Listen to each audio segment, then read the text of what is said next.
lakukan dengan metode yang standar yang kami kuasai. Barangkali tidak detail saya jelaskan Bapak Ibu sekalian karena sudah masuk materi, barangkali akan kami jelaskan detailnya di persidangan nanti. Ada beberapa hal yang perlu saya beritahukan, bahwa yang pertama, luka-luka yang ada pada permukaan tubuh dari jenazah itu merupakan luka-luka antemortem, luka-luka yang terjadi menjelang kematian dari korban itu. Bentuknya banyak, ada luka lecet gerus, luka memar, ada luka robek. Distribusinya ada di kepala, ada di tengkuk, kemudian ada di punggung, kemudian juga ada di kaki, terutama di kaki bagian kiri.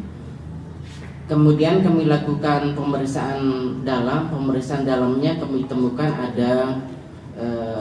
ada luka memar atau resapan darah di kepala bagian depan maupun di kepala bagian belakang. Kalau berdasarkan teori, maka kepalanya yang bergerak membentuk benda yang diam. Itu yang pertama. Kemudian pada pemeriksaan lehernya ditemukan ada fraktur atau patah tulang pada tulang lidah. Kalau tulang lidah yang mengalami patah, maka lebih dari 80% penyebabnya karena pencekian atau penekanan pada area leher. Kemudian berikutnya, yang ketiga, kami lakukan pemeriksaan penunjang berupa pemeriksaan diatom pada paru-paru. Kami menemukan ada rangka ganggang yang identik dengan rangka ganggang di air kolam yang kami temukan pada sungsung tulang, pada otak, pada paru, dan pada ginjal. Bapak Ibu, kami simpulkan bahwa Bapak N masih hidup ketika masuk ke dalam air. Kemudian kesimpulan saya bahwa Bapak N mengalami pingsan ya, pada saat berada di air, dan meninggalnya itu adalah karena tenggelamnya berdasarkan bukti pada diatomnya.